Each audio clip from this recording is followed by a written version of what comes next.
Hello guys, welcome back to my channel. Dito pa rin po tayo sa farm, and today's video mag-spray po tayo ng activator para sa land preparation ng ating pagtatanim sa ampalaya. And our verse sa Luke 1:37, sabi po doon, "For nothing is impossible with God." So let's go guys.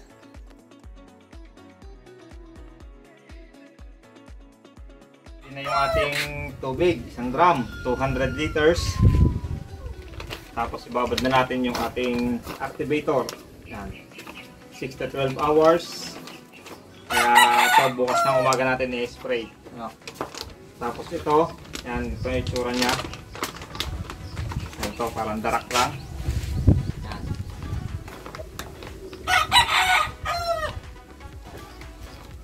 Tapos, pwede natin ilagay dito. Kaya lamang, hindi natin gagawin dahil malimit babara sa ating sprayer. Kaya ang gagawin natin, gagamit tayo nito. Katsa. Yan. Atin lamang ilalagay. Hindi na natin puputulin.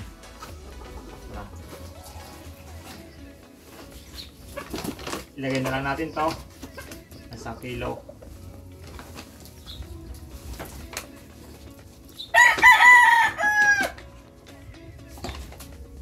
Ayan po.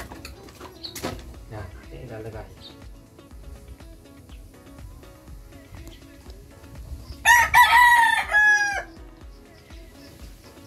Bali, nandito na po yan.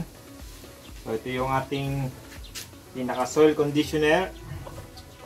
So, preparation sa ating pagtatanim ng ampalaya.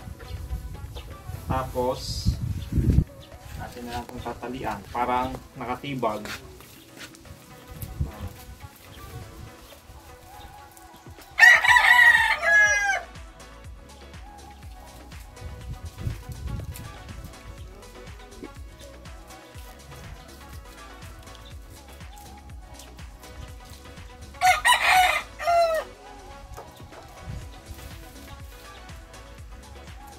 Pagkatapos, atin din palang lalagyan ng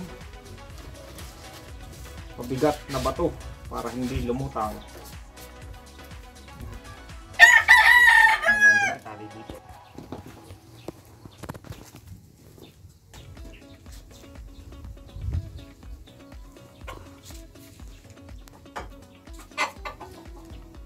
So, ayusin mo yan. Baka dito sa likod mo nakikita.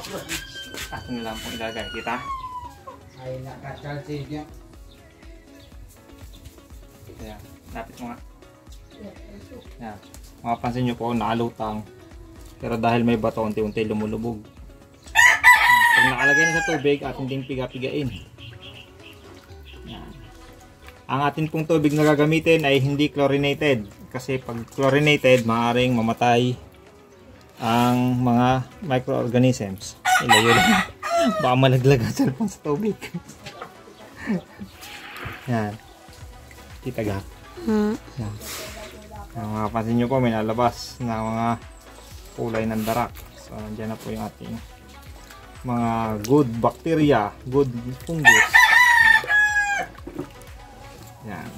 Kitang-kita o, na inalabas. Tapos, atin lang ang isasabit. Yan. Tapos hahayaan lang natin dito 6 to 12 hours na nakababad. So ayan po. Tapos ang kagandahan, kung meron kayo nito, aerator kung tawagin. Yan. Ito yung makikita nyo sa mga oxygen ng aquarium. So ayan po.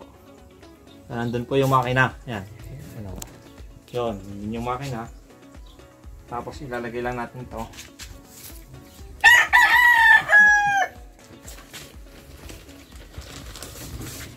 Para mas mabilis dumami yung ating mga microorganism. Yan. Nilagyan ko rin po ng bato para hindi siya lumutang. Sasaksak lang natin kung may kuryente. Yo! Yan. Kung mapapansin nyo po, wala pang bula. Nasaan ang bula? Yan sa gilid. Yun, bumubula na po.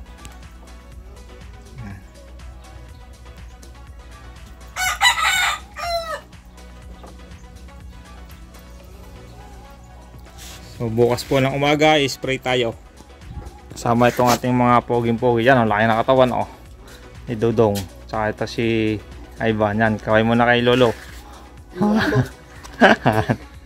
So, yan po yung ating gagawing soil conditioner para marami tayong trabahador sa lupa na magko-convert ng mga nutrients. So, yan po. Again, activator.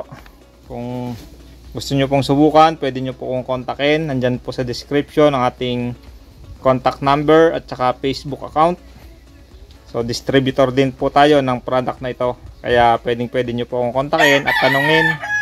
Yan, napatala ko na rin pati manok. Order na daw kayo. So, yan po. Ito po, activator. Sa mga details, pwede nyo po akong tawagan para may paliwanag ng maayos. Yan. Okay. Ayan, mag-aalasin ko na po ng umaga. Dodong. Ito na yung ating activator. Lalagay na tayo ng ating pang-spray sa lupa. So, alasin ko po tayo ng umaga mag-spray dahil hindi natin pwedeng paabutin ng alas 8 dahil masanting na ang init ng alas 8. Dapat ay makapenetrate na sa lupa yung mga microorganisms na ating i-spray.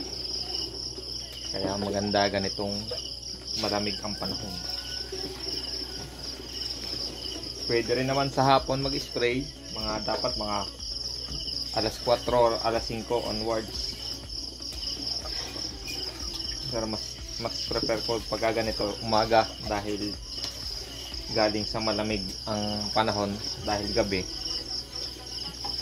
hanggang alas 7 ng umaga.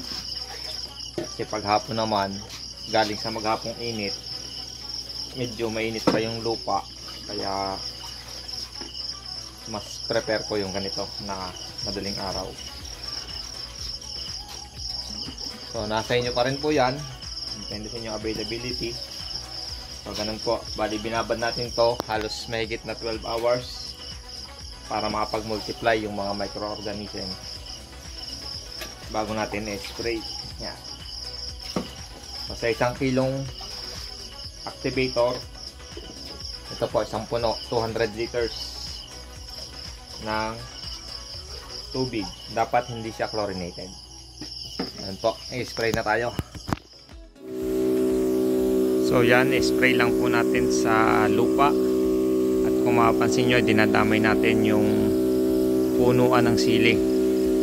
Doon po sa may pinagtaniman niya sa mga butas.